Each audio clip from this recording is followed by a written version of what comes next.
El lado oscuro de la medicina victoriana, cuando la ciencia se mezclaba con el horror. Imagínate estar en un hospital de la época victoriana, un lugar donde lo que los médicos consideraban cura, hoy nos parecería más bien una tortura. Era una época en la que las cirugías se realizaban sin anestesia, los cadáveres eran el centro de investigaciones macabras, y la muerte era, en cierto modo, un espectador habitual. Si crees que esto suena a una historia de terror, es porque, en muchos casos, lo fue. Quédate conmigo, porque lo que vas a descubrir sobre la medicina de aquel tiempo es mucho más aterrador de lo que te imaginas. La medicina victoriana era un cóctel extraño de avances científicos y prácticas perturbadoras. Mientras el mundo vivía una transformación industrial, la medicina seguía estancada en métodos poco efectivos. Los médicos, aunque empezaban a entender más sobre las enfermedades, caían en experimentaciones sin ningún respaldo científico real. Las calles eran un desastre de suciedad, las muertes infantiles eran comunes, y los tratamientos parecían más una ruleta rusa que soluciones reales. Muchos remedios no solo no ayudaban, sino que empeoraban la situación. A pesar de todo este caos y sufrimiento, algunos de esos experimentos macabros sentaron las bases para la medicina moderna. Es como si esa mezcla de ignorancia y desesperación, junto con algunos avances legítimos, fuera el precio que se tuvo que pagar para llegar a lo que hoy entendemos como medicina. Así que, aunque la época victoriana fue increíblemente fascinante, también es un recordatorio de lo lejos que hemos llegado.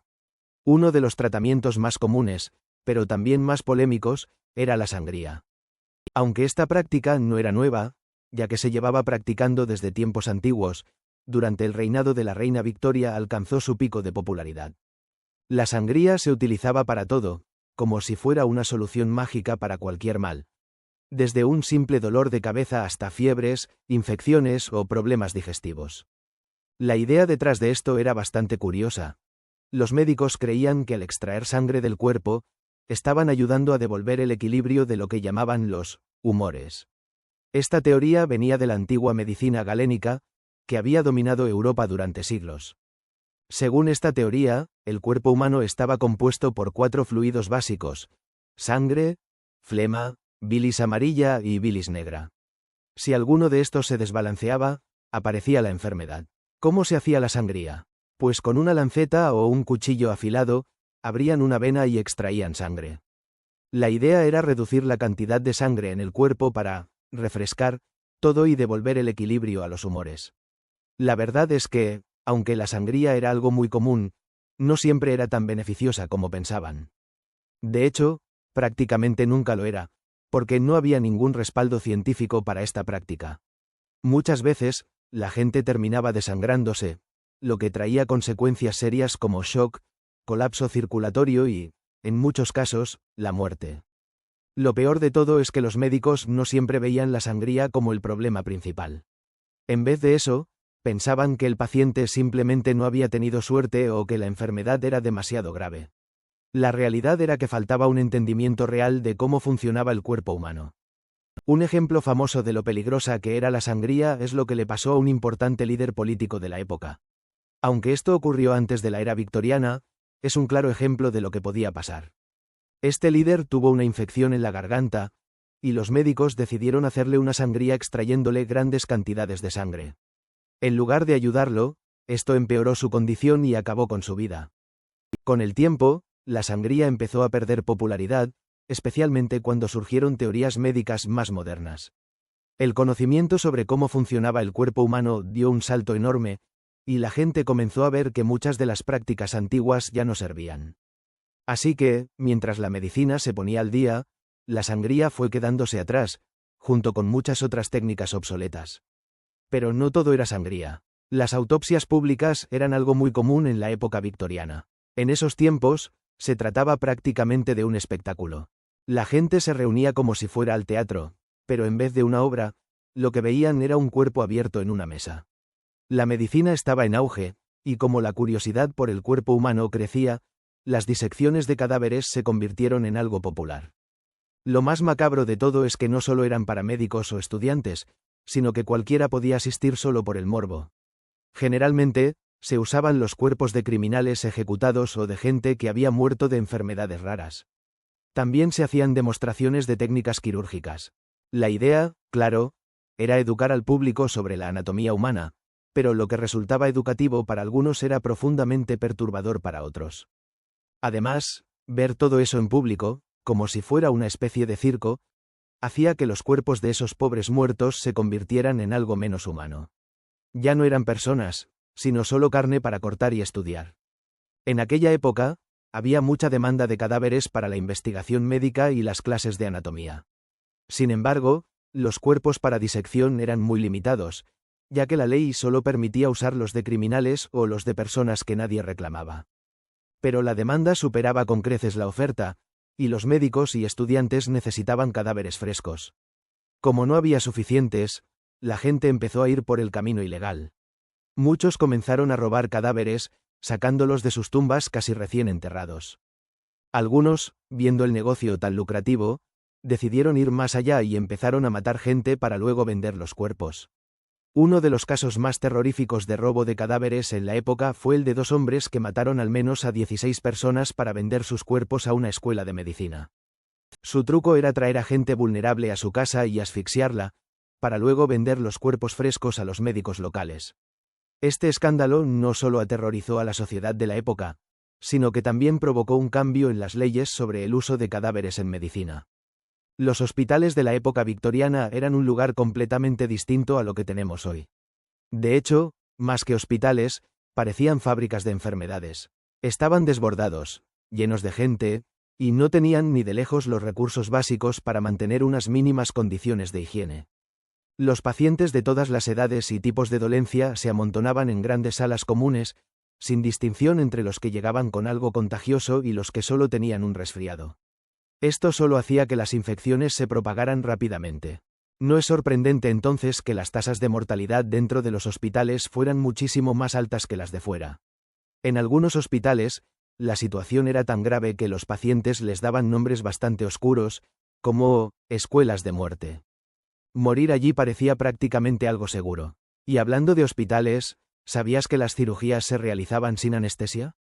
Imagínate el dolor y el terror que debían sentir los pacientes. Era una época en la que la ciencia y la ética estaban años luz de lo que entendemos ahora. Aunque algunos descubrimientos eran geniales, la verdad es que el sufrimiento que se infligía en nombre de la ciencia era inmenso. La medicina victoriana fue, sin duda, un capítulo oscuro y fascinante de la historia, pero también un recordatorio de lo importante que es avanzar con cuidado y respeto hacia la vida humana. El dolor, la anestesia y los peligros de la medicina victoriana. Una historia de avances y desastres. Imagínate vivir en una época en la que ir al médico era casi una sentencia de muerte. Eso es lo que ocurría al principio de la época victoriana, cuando la medicina estaba llena de riesgos y los pacientes sufrían procedimientos quirúrgicos sin anestesia. Sí, has leído bien, sin anestesia. Los cirujanos, en un intento desesperado por reducir el dolor y evitar que los pacientes perdieran demasiada sangre, operaban a una velocidad aterradora. La precisión no era su prioridad, lo importante era terminar rápido. Pero claro, esta prisa tenía un precio: errores fatales, infecciones y muertes por shock. Si alguien llegaba con una infección grave en una pierna o un brazo, lo más probable era que la amputaran en cuestión de minutos. Y aunque parecía una solución rápida, muchas veces el paciente no sobrevivía a las complicaciones posteriores. Pero las amputaciones no eran lo único. Los médicos también intentaban tratar enfermedades como la fiebre tifoidea, el cólera y otras infecciones con procedimientos invasivos, pero sin tener ni idea de lo que era la esterilización. Los instrumentos quirúrgicos, esos cuchillos, bisturíes y sierras, rara vez se limpiaban entre operaciones. Imagínate el riesgo de infección. De hecho, muchas veces las infecciones mataban a más personas que las propias enfermedades que las habían llevado al hospital. Era un círculo vicioso de dolor y desesperación. Pero entonces llegó un cambio revolucionario: la anestesia. Todo comenzó en 1846, cuando un dentista estadounidense hizo la primera demostración pública de anestesia usando éter en un hospital.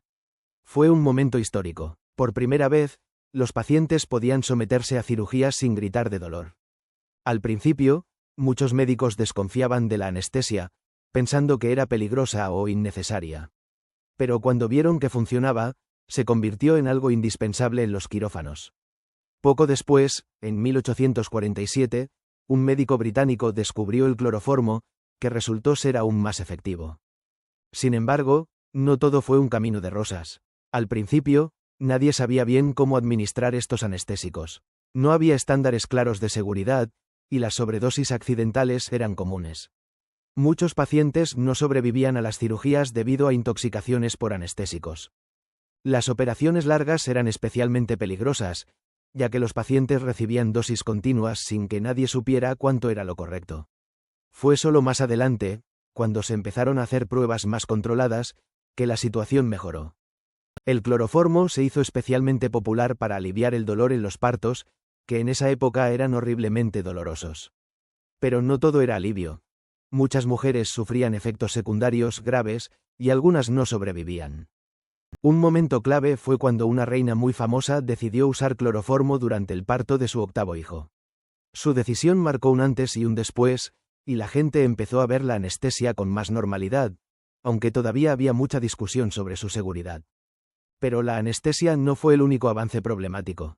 También hubo un gran lío con las drogas. La morfina, descubierta en 1804, se convirtió en el remedio milagroso para el dolor intenso. Al principio parecía una maravilla, pero pronto se descubrió lo adictiva que era. Los médicos recetaban dosis enormes sin saber el riesgo, y tanto pacientes como médicos acabaron enganchados. El opio también se usaba para casi todo, desde aliviar el dolor crónico hasta calmar la tos o sedar a los pacientes antes de una operación. Pero sus efectos secundarios eran devastadores, y la adicción se convirtió en una epidemia. El láudano, una mezcla líquida de opio, era otro remedio estrella. Se usaba para dolores de cabeza, nervios, e incluso para sedar a los niños. Lo más impactante es que cualquiera podía conseguirlo en la farmacia sin receta. Su uso se disparó, no solo para tratar enfermedades, sino también como escape a las presiones de la vida. El resultado fue una ola de adicciones que afectó a todo tipo de personas, desde las clases más bajas hasta intelectuales y escritores famosos.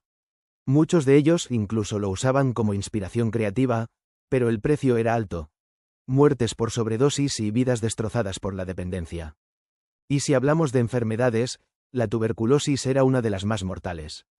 En el siglo XIX, se llevó a millones de personas en Europa y América. Los médicos no entendían bien cómo tratarla, y los remedios que proponían eran desastrosos.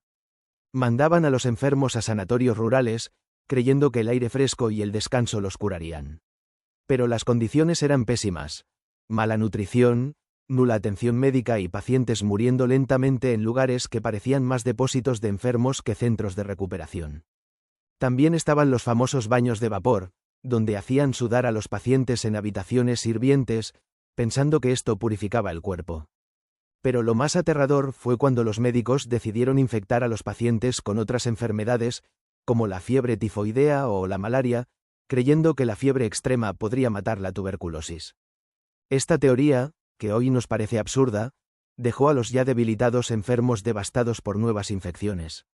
En resumen, la época victoriana fue un momento de grandes avances médicos, pero también de terribles errores y sufrimiento. La gente estaba desesperada por mejorar su salud, pero el conocimiento científico no daba para mucho. Así que recurrían a curanderos, remedios caseros y tratamientos cuestionables. Fue una época en la que las pseudociencias vivieron su momento de gloria, ofreciendo soluciones que, aunque parecían milagrosas, no tenían ninguna base científica. Reflexionar sobre todo esto me hace sentir una mezcla de admiración y horror. Admiración por aquellos que, a pesar de las limitaciones, buscaron formas de aliviar el dolor y salvar vidas. Y horror al pensar en el sufrimiento que tantas personas tuvieron que soportar.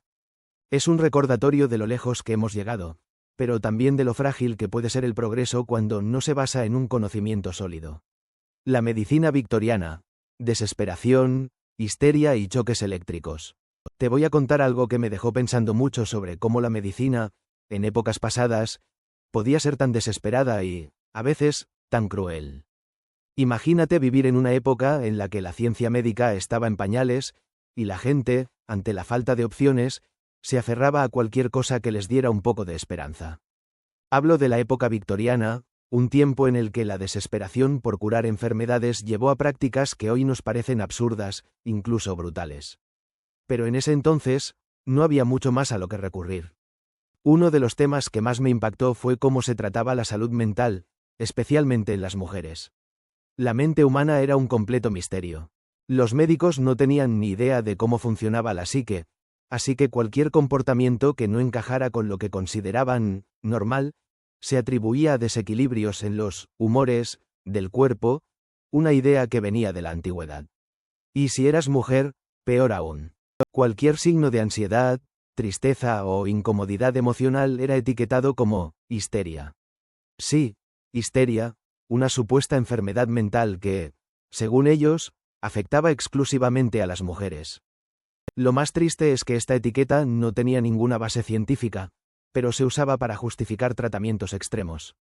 Por ejemplo, si una mujer mostraba signos de lo que hoy llamaríamos ansiedad o depresión, la solución en muchos casos era la extirpación del útero. Sí, leíste bien. Creían que el útero era el culpable de todos los males emocionales, como si nuestro bienestar mental dependiera únicamente de ese órgano. A esto se le llamaba histerectomía, y era vista como una cura para la histeria femenina. Pero no era el único procedimiento radical. También estaba la clitoridectomía, que consistía en la extirpación parcial del clítoris. ¿La razón? Pensaban que una mujer con excesiva excitación estaba enferma. Estos tratamientos no solo eran innecesarios, sino que dejaban secuelas físicas y emocionales profundas en las mujeres que los sufrían, complicando aún más sus vidas. Pero no solo las mujeres eran víctimas de estas prácticas.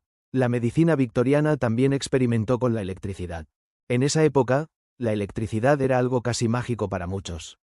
Los médicos, sin un plan claro, pensaban que los choques eléctricos podían ayudar con problemas como la melancolía o la locura, que hoy llamaríamos depresión o trastornos mentales. No entendían bien estas enfermedades, pero estaban convencidos de que el sistema nervioso tenía algo que ver. Así que, ¿por qué no probar? Total, la electricidad ya había mostrado efectos en los músculos y nervios, así que pensaron que podría limpiar la mente o equilibrar los nervios. Lo más impactante es que estos tratamientos se hacían sin anestesia y sin regular la cantidad de electricidad. Los pacientes recibían choques brutales que los hacían convulsionar de manera salvaje. Los efectos secundarios eran terribles: confusión, lesiones, ansiedad. Pero los médicos seguían adelante, convencidos de que estaban ayudando. Muchos pacientes ni siquiera sabían en qué se estaban metiendo, porque no se les explicaban los riesgos, y en algunos casos, ni siquiera se les pedía permiso. Al principio, la gente pensaba que esto era una cura milagrosa, pero con el tiempo, empezó a cuestionarse si realmente valía la pena tanto dolor y sufrimiento. Reflexionando sobre todo esto, me queda claro que la medicina victoriana fue un reflejo de la desesperación y la ignorancia de una época. Las personas, ante la falta de avances científicos, se aferraban a cualquier cosa que les diera esperanza, incluso si eso significaba someterse a tratamientos dolorosos y peligrosos.